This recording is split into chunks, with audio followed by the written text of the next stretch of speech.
Hello and welcome in my YouTube channel 56 tutorials for physics. मैं हूं आपका host engineer Saurabh Srivastava. आज हम बात करने जा रहे हैं क्लास 10th साइंस। साइंस तीन पार्ट में होती है, फिजिक्स, केमिस्ट्री एंड बायो। तो केमिस्ट्री में हम किसी भी चीज के स्ट्रक्चर के बारे में बात करते हैं, बायो में किसी भी प्लांट के बारे में या एनिमल के बारे में, कि उनके सारी चीजों के बारे में बात करते हैं। बट इन फिजिक्स हम बात करते हैं नेचर और उसके लॉज के बारे में। हमने नेचर में क्या चीजें देखी हैं, तो क्लास 10th में हम स्टडी करने जा रहे हैं फिजिक्स का फर्स्ट चैप्टर, जिसका नाम है इलेक्ट्रिसिटी, इलेक्ट्रिक करंट। तो सबसे पहली बात कि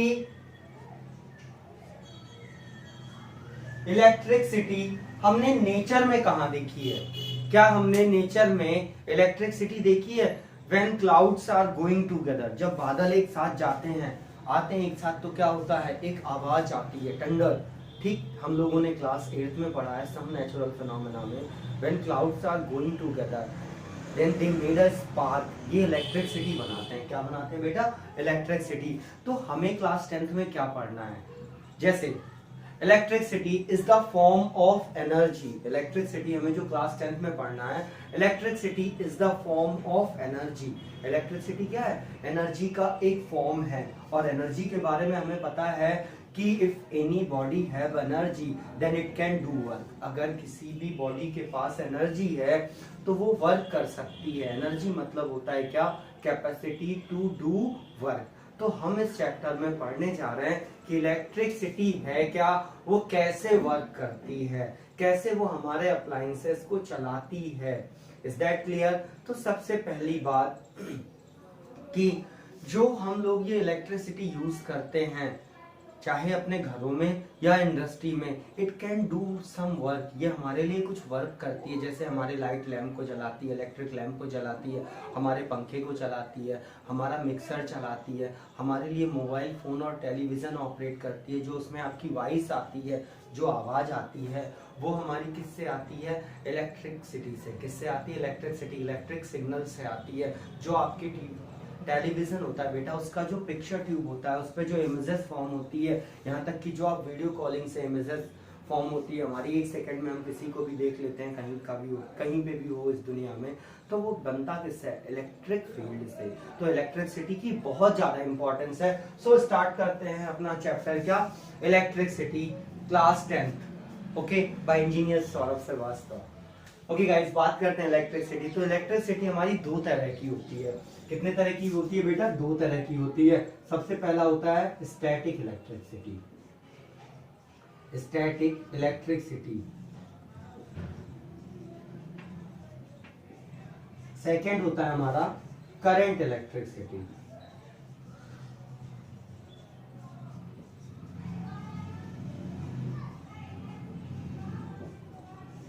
static electricity and current electricity. सबसे पहले बेटा कि इलेक्ट्रिसिटी जो हम यहाँ स्टडी करने वाले हैं क्लास 10th में, उसका नाम है करंट इलेक्ट्रिसिटी। थोड़ा सा इसके बारे में जानते हैं। सबसे पहले, what is the source of electricity? Source of current हमें जो पढ़ना है वो पढ़ना है इलेक्ट्रिक करंट के बारे में। तो सबसे पहली बात, what is source of electric current? जैसे कि किसी चीज का सोर्स क्या है, कोई चीज बनती कैसे है, तो बेटा इलेक्ट्रिक करंट हमारा बनता कैसे है, इलेक्ट्रिक करंट होता क्या है, पहले इसको जानते हैं कि what is the source of electric current. कि उस करंट जो हमारे लाइट, हमारे इलेक्ट्रिक बल्ब को ग्लो कर रही है, हमारे फैन को चला रही है, उसका सोर्स क्या है, वो बनती कैसे है। Is that clear? तो the source of electric current is electric charge. क्या है बेटा? Electric charge, electric charge. Okay, electric charge क्या होता है? देखिए, कोई भी मैटर होता है, कोई भी मैटर है, तो मैटर बना किससे होता है? मैटर बना होता है मॉलिक्यूल से। मैटर के पास मास होता है, और जब हम उसको चलाते हैं तो उसके पास क्या होती है, काइनेटिक एनर्जी होती है। क्योंकि आपने क्लास 9 में पढ़ रखा है, जब भी कोई चीज चलती है तो क्या होता है, उसके पास काइनेटिक एनर्जी होती है, वो वर्क कर सकती है। क्या कर सकती है बेटा, वर्क कर सकती है। क्यों, क्योंकि उसके पास मोमेंटम होता है। जब भी कोई चीज चलती है तो उसके पास काइनेटिक एनर्जी होती है, क्योंकि उसके पास वेलोसिटी होती है। तो काइनेटिक एनर्जी है उसके पास, वेलोसिटी है तो काइनेटिक एनर्जी होगी, मास भी है, मोमेंटम होगा उसके पास, तो वो वर्क कर सकती है। Is that clear. तो कोई भी मैटर बना किससे है, मैटर हमारा बना है मॉलिक्यूल्स से। और वो मॉलिक्यूल्स किससे बने हैं, सब एटॉमिक पार्टिकल। सब एटॉमिक पार्टिकल मतलब बेटा electron and proton. Electron, proton और न्यूट्रॉन से कोई भी एटम बनता है और उस एटम से मॉलिक्यूल्स बनते हैं। तो जब मैटर को छोटे छोटे पार्ट में ब्रेक किया गया तो मिला क्या, हमें सब एटॉमिक पार्टिकल्स मिला। क्या मिले, सब atomic particle. These are called electric charge. These are called electric charge. Proton और इलेक्ट्रॉन को हम लोग बोलते हैं इलेक्ट्रिक चार्ज। जैसे सन 1600 में डॉक्टर विलियम गिलबर्ट जो कि ब्रिटेन की महारानी एलिजाबेथ के पर्सनल डॉक्टर थे, उन्होंने बताया कि जब दो चीजों को आपस में रब किया जाता है, when two bodies are rubbed against each other, then they acquire a property to attracting light object like bits of cork, dust particle, paper pieces, leaves of tree. मतलब जब दो चीजों को रब किया जाता है, जैसे आप अपने हेयर से, ड्राई हेयर से अगर स्केल को रब करते हो तो then it has a property to attracting the light paper object. वो क्या करती है, पेपर ऑब्जेक्ट को उठा लेती है। तो क्या बिना रबिंग इसके पास ये प्रॉपर्टी थी, नहीं थी। ये प्रॉपर्टी आई कब, रबिंग के बाद। तो रबिंग से ऐसा क्या हुआ, रबिंग से इससे निकल के इलेक्ट्रॉन इसमें चले आए और इससे निकलकर इलेक्ट्रॉन इसमें चले आए। तो इस बॉडी को क्या बोलेंगे, चार्ज। जब रबिंग होता है तो बॉडी क्या हो जाती है, चार्ज हो जाती है। Is that clear. और चार्ज कैसे हुई, क्योंकि इलेक्ट्रॉन्स ट्रांसफर हो गए from one body to another. तो what is the cause of charging, What is the cause of charging? Charging के पीछे का कारण क्या है कि इलेक्ट्रॉन एक बॉडी से निकलकर दूसरी बॉडी में चले गए। अच्छा, एक बॉडी से इलेक्ट्रॉन निकलकर दूसरी बॉडी में चले जाएंगे तो किसी बॉडी में इलेक्ट्रॉन कम हो जाएंगे और किसी बॉडी में ज्यादा। रबिंग में हमने यही तो देखा कि क्या एक बॉडी से इलेक्ट्रॉन निकलकर दूसरे में चले गए और दूसरे से निकलकर उसमें आ गए। तो या तो किसी में कम हो सकते हैं या ज्यादा। इसको हम लोग ऐसे देखते हैं कि ये एक एटम है जिसका ये न्यूक्लियस है, इसके पास दो पॉजिटिव चार्ज हैं प्रोटॉन और दो न्यूट्रॉन हैं। यहाँ पे हमारे पास इसके पास दो इलेक्ट्रॉन्स हैं, सिर्फ मान ले रहे हैं। ये हो गया दो पॉजिटिव और यहाँ पे भी सेम है, यानी किसी भी बॉडी पे नेट चार्ज कितना होता है, 0 होता है। किसी भी बॉडी पे नेट चार्ज कितना होता है, 0। ये याद रखिएगा। तो जब दोनों बॉडीज को रब किया जाता है तो इसमें से इलेक्ट्रॉन निकलकर इसमें चला गया, इसमें से इलेक्ट्रॉन निकलकर क्या हो गया, इसमें चला गया। तो देखिए यहां से इलेक्ट्रॉन निकलकर गया, यहाँ दो प्रोटॉन बचे हैं और एक इलेक्ट्रॉन। यहाँ पे दो प्रोटॉन है और ये एक इलेक्ट्रॉन है, तो नेगेटिव चार्ज इस पे कम है। एक इलेक्ट्रॉन के ऊपर, एक इलेक्ट्रॉन के पास नेचर का दिया हुआ 1.6 × 10⁻⁻⁻ कूलम चार्ज होता है।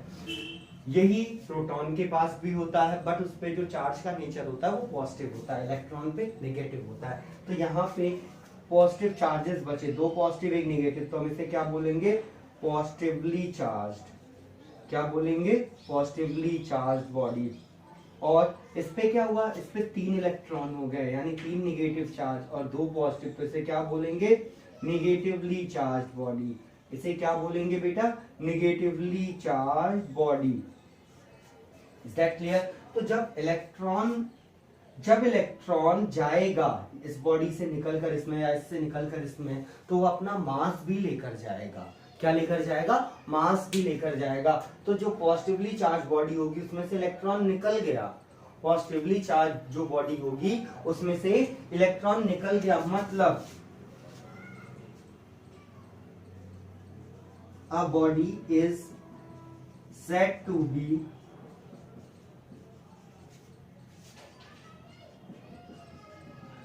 positively charged when some electron are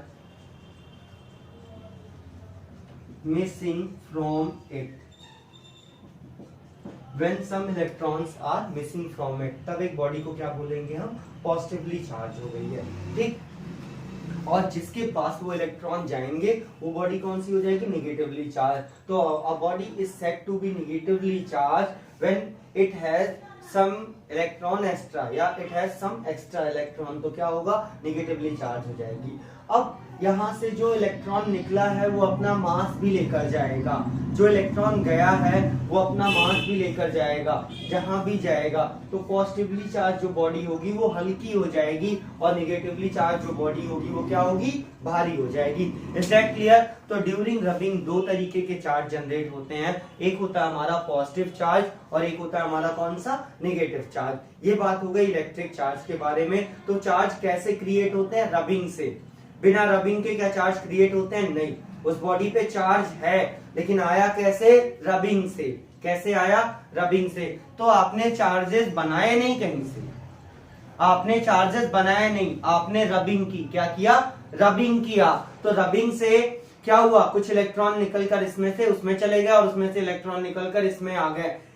हम लोगों ने ये पढ़ा है कंजर्वेशन में, क्या कि we can not create, we can not destroy, energy के फॉर्म में पढ़ा है कि we can not create energy, we can not destroy energy from transfer one form to another. तो चार्जेस के केस में देखिए, इलेक्ट्रिक चार्ज जो है वो एक स्केलर क्वांटिटी निकला। इलेक्ट्रिक चार्ज जो है वो एक स्केलर क्वांटिटी है, ठीक। स्केलर क्वांटिटी, स्केलर मतलब क्या होता है, आपके पास स्केल होती है क्लास 10th में, ज्योमेट्री बॉक्स में आपके स्केल दी रहती है, उसका काम होता है नापना। कोई लाइन कितनी है, 5 सेंटीमीटर है, इतनी बड़ी है, इतनी या इतनी, तो क्या इसके लिए डायरेक्शन चाहिए। तो स्केलर मतलब होता है कि जिसके लिए डायरेक्शन नहीं चाहिए, केवल मैग्नीट्यूड चाहिए। केवल क्या चाहिए, मैग्नीट्यूड। और इस मैग्नीट्यूड का क्या मतलब है बेटा, मैग्नीट्यूड मतलब होता है वैल्यू, जो न्यूमेरिकल वैल्यू आती है। जैसे किसी बॉडी पे 5 कूलाम का चार्ज है तो वहां पे 5 क्या है, वैल्यू है। तो चार्ज स्केलर क्वांटिटी है और इसे डिनोट किससे करते हैं, कैपिटल क्यू और स्मॉल क्यू से। इसकी यूनिट जो होती है वो कूलम होती है। क्या होती है बेटा, कूलम। इसे कैपिटल सी से डिनोट करते हैं। इसे किससे डिनोट करते हैं, कैपिटल सी से। तो इलेक्ट्रिक चार्ज जो है हमारा वो स्केलर क्वांटिटी हो गया, इलेक्ट्रिक चार्ज को सी से डिनोट करते हैं। अब नेक्स्ट, इलेक्ट्रिक चार्ज कंजर्वेटिव होते हैं। क्या होता है बेटा, कंजर्वेटिव होते हैं। पहला स्केलर हो गया, दूसरा कंजर्वेटिव मतलब we can not create charge, we can not destroy charge. हम ना चार्जेस को क्रिएट कर सकते हैं ना डिस्ट्रॉय कर सकते हैं। तो क्या कर सकते हैं, एक बॉडी से दूसरी बॉडी में ट्रांसफर कर सकते हैं और इस फिनोमेना को क्या बोलते हैं, कंजर्वेशन ऑफ चार्ज। तो charges are neither be created, charges are neither be created, electric charges are neither be created nor be destroyed, it only transfer from one body to another, ठीक। Electric charges are neither be created nor be destroyed, it only transfer from one body to another. This means charges are conservative. Charge हमारे कैसे हैं, conserve है। Is that clear? Next बात करते हैं कि इस बॉडी से, जो हम लोगों ने यहाँ पे अपना एग्जांपल देख रखा था कि अगर ये इससे बोले तू मेरे को 1/2 इलेक्ट्रॉन दे दे, कितने इलेक्ट्रॉन दे दे, 1/2 या 0.7 दे दे, कितना 0.7, दैट मीन 7/10। तो ये पॉसिबल नहीं है, ये पॉसिबल नहीं है। क्यों, fractional transfer, fractional transfer of electron. Charges को क्या बोलते हैं, इलेक्ट्रॉन। तो फ्रैक्शनल ट्रांसफर ऑफ इलेक्ट्रॉन और charges is not possible, is not possible. Is that clear? तो फ्रैक्शनल ट्रांसफर जो है चार्ज का वो पॉसिबल नहीं है, इसलिए चार्ज क्वांटाइज्ड होते हैं। क्या होते हैं? क्वांटिसाइज्ड होते हैं चार्ज हमारा। ठीक, तो Q इक्वल्स टू NE, किसी भी बॉडी पे, किसी भी ऑब्जेक्ट पे जो मिनिमम अमाउंट ऑफ चार्ज होता है, मिनिमम अमाउंट ऑफ चार्ज होता है, वो 1 इलेक्ट्रॉन पे जितना चार्ज होता है उसका मल्टीपल होता है। क्या होता है? मल्टीपल। तो n बराबर में हो गया number of electron transfer, number of electron transfer equals to होता है चार्ज ऑन 1 इलेक्ट्रॉन। और ये कितना होता है बेटा? E इक्वल्स टू होता है 1.6 into 10 to the power -19 coulomb का। कितना होता है बेटा? ये E इक्वल्स टू होता है 1.6 into 10 to the power -19 coulomb का चार्ज होता है। ठीक, और Q क्या हो गया? Q हमारा हो गया क्वांटिटी ऑफ चार्ज। ठीक, Q हो गया क्या? Quantity of charge, quantity of charge. ठीक, तो देखिए सबसे पहली बात कूलम, जो कूलम है हमारा वो बहुत बड़ी यूनिट है। कूलम जो है क्या है बेटा? बहुत बड़ी यूनिट है। तो हम इसमें देखते हैं कि एक कूलम में कितने नंबर ऑफ इलेक्ट्रॉन होते हैं। एक कूलम चार्ज में कितने नंबर ऑफ इलेक्ट्रॉन होते हैं। ठीक, how many number of electron in 1 coulomb of charge।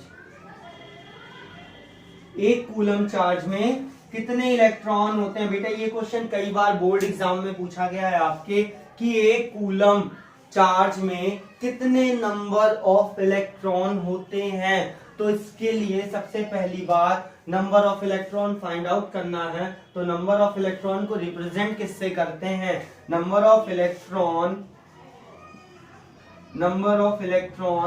n equals to question mark कितने में?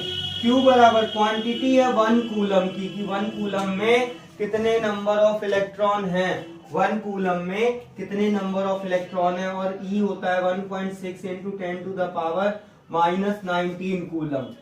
E इक्वल्स टू क्या होगा? 1.6 into 10 to the power -19 coulomb. तो यहां से Q बराबर में होता है NE। तो N बराबर में क्या हो जाएगा बेटा? Q अपॉन का E। Q कितना है? 1, और E कितना है? 1.6 इंटू 10 टू द पावर -19। देखिए पॉइंट हटा दीजिए, ये 0 हो गया, और माइनस ऊपर आएगा तो प्लस हो जाएगा, -19 ऊपर आएगा तो प्लस हो जाएगा। तो 10/16 multiplied by 10 to the power +19। 10 को 16 से डिवाइड करो, आएगा 0.625 मल्टीप्लाइड बाई 19। तो ये हो गया 6.25 into 10 to the power 18 electron. 18 electron. तो एक कूलम चार्ज में इतने इलेक्ट्रॉन होते हैं, एक कूलम चार्ज में इतने नंबर ऑफ इलेक्ट्रॉन होते हैं। तो जो क्लास 10th में हम लोग यूज करेंगे सिंबल, वो होगा हमारा क्या? Micro coulomb. क्या होगा? माइक्रो। तो माइक्रो कूलम जो होता है 1 माइक्रो कूलम,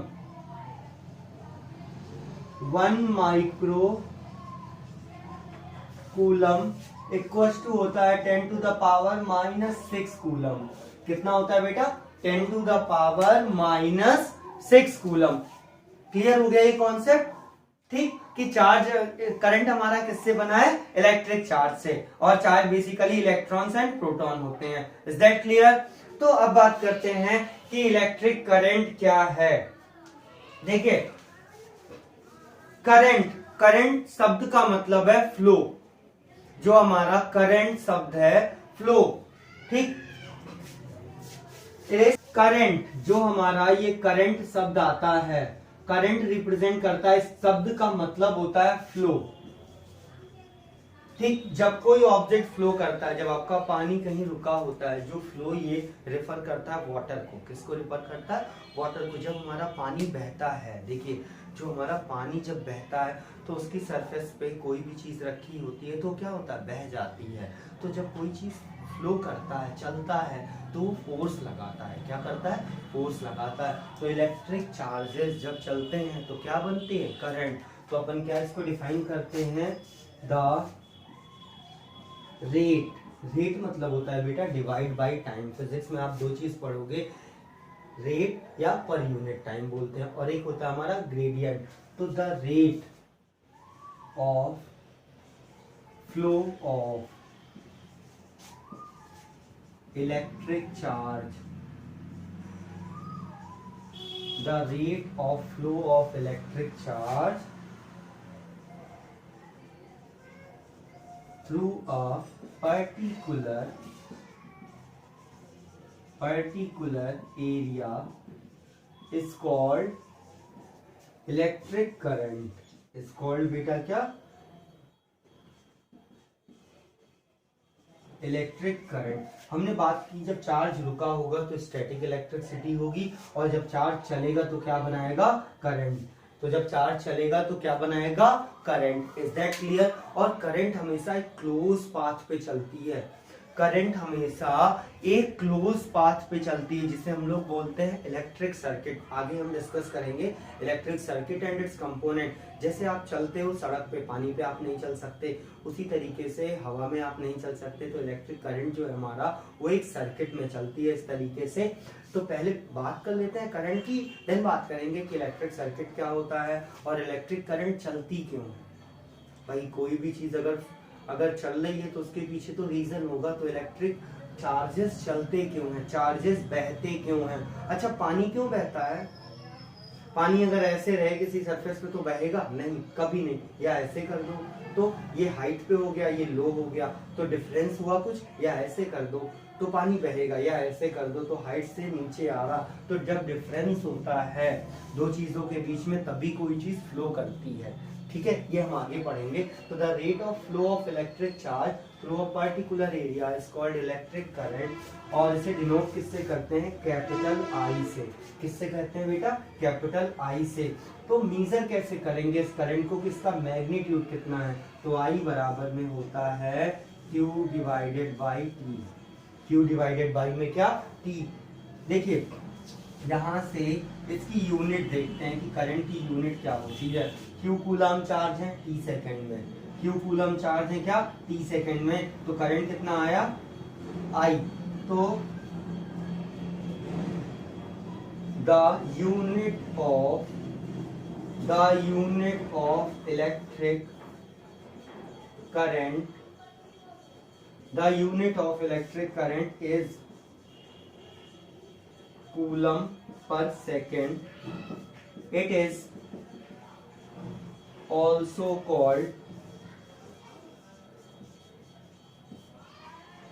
एम्पियर। ए से डिनोट करते हैं इसको। देखिए बेटा, जो हमारी इलेक्ट्रिक करंट की यूनिट होती है वो क्या होती है? कूलम पर सेकंड, लेकिन इसको हम लोग क्या बुलाते हैं? एम्पियर। क्या बुलाएंगे? एम्पियर। अच्छा, एक सिंपल सा टर्म मान लीजिए किसी सर्किट में, मान लिया किसी सर्किट में 1 सेकंड में Q कूलम चार्ज फ्लो कर रहा है। कितने फ्लो कर रहे हैं? 1 सेकंड में Q कूलम चार्ज कर रहे हैं। तो T सेकंड में Q बाई टी क्या आ जाएगा? Electric current. तो इलेक्ट्रिक करंट हो गया हमारा I equal to Q by T. ठीक, the unit of electric current is coulomb per second and it is also called ampere. इसे अपन लोग क्या बोलते हैं बेटा? एम्पियर। ठीक, तो अब बात करते हैं 1 एम्पियर क्या होगा। 1 एम्पियर ऑफ करंट किसे बोलेंगे? 1 एम्पियर ऑफ करंट सबसे ज्यादा बोर्ड में पूछा जाता है। 1 एम्पियर ऑफ करंट अगर यहां पे Q इक्वल टू 1 कूलम कर दें और T इक्वल टू 1 सेकेंड कर दें, if Q equals to 1 coulomb, T equals to 1 second, then I equals to क्या हो गया? 1/1, 1 कूलम पर सेकेंड। तो 1 एम्पियर इक्वल्स टू क्या हो गया? 1 coulomb per second. 1 coulomb per second. तो अगर किसी सर्किट में 1 कूलम चार्ज 1 सेकेंड में फ्लो होगा, अगर किसी सर्किट में 1 कूलम चार्ज 1 सेकेंड में फ्लो होगा, तो उस उस सर्किट में करंट कितनी होगी? 1 एम्पियर। तो इसे यहां नोट कर देता हूं, यहां पे when 1 coulomb of electric charge flow in 1 second, then current is 1 ampere, then current is 1 ampere। In next lecture हम अपने अगले लेक्चर में पढ़ेंगे बेटा कि करंट फ्लो क्यों होती है। हमने बात की कि जब चार्ज रुका हुआ होता है तो उसे बोलते हैं स्टैटिक इलेक्ट्रिसिटी, क्योंकि चार्ज इलेक्ट्रिक फील्ड बनाता है। क्या बनाता है? Electric field. और जब चार्ज चलता है तो क्या बनाता है? करंट। तो जब चार्ज चलता है क्या बनाता है? करंट। लेकिन चार्ज मूव क्यों करता है, फ्लो क्यों करता है, ये आगे हम पढ़ेंगे पोटेंशियल एंड पोटेंशियल डिफरेंस में। Is that clear? And electric circuit.